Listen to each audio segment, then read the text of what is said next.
In business, and this morning it looked as if pretty much everybody in this room is kind of running their own business. But in business, would you agree that having a high performance team that can deliver excellent results time and time again is invaluable? Would you agree? Yeah.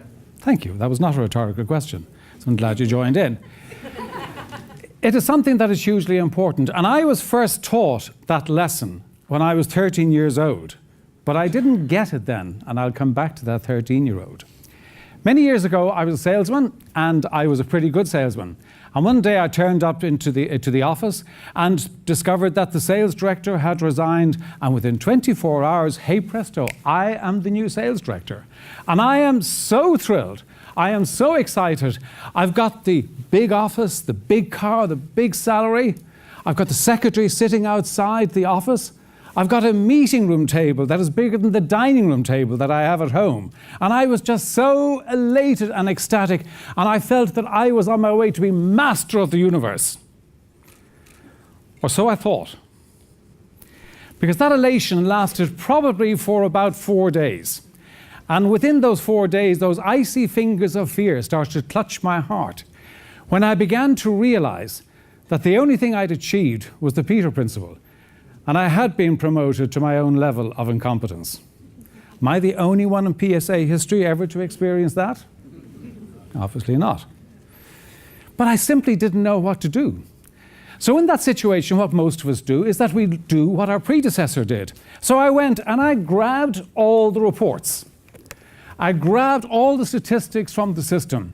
By the way, this included the weekly diary sheets that I and every other salesperson had been lying through their back teeth for years. But now they were the Bible. And I had flow charts, I had Gantt charts, I had spreadsheets, I had everything. And I sat down with the people week after week, and I drove through all the statistics, all of the data, because I was told data drives results.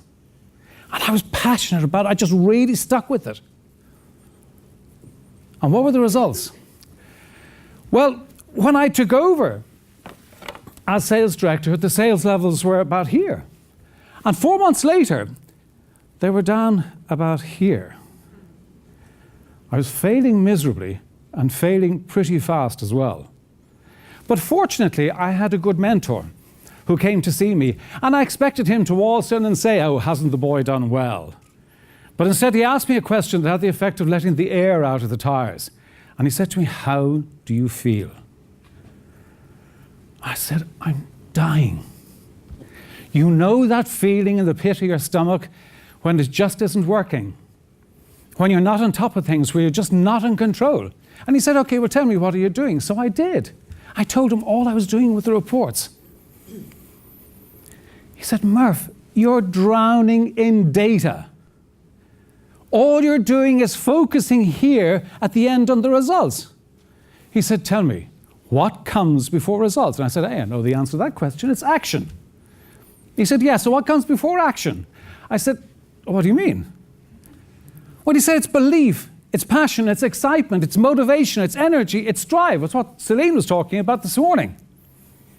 Because no matter how good they are will determine how good the actions are, which will determine the good results.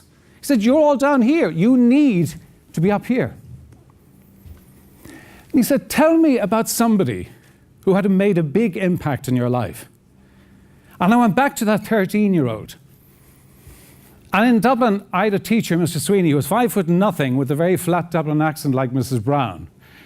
But he was quite an interesting guy.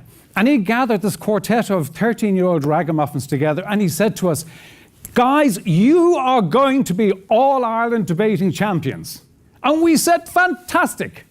What's debating? Because no idea, never done it.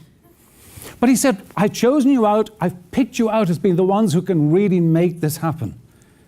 And he said, we just thought it was great. He was so passionate, he was so excited, he was so committed, we got on board. And guess what? We actually did win, miraculously.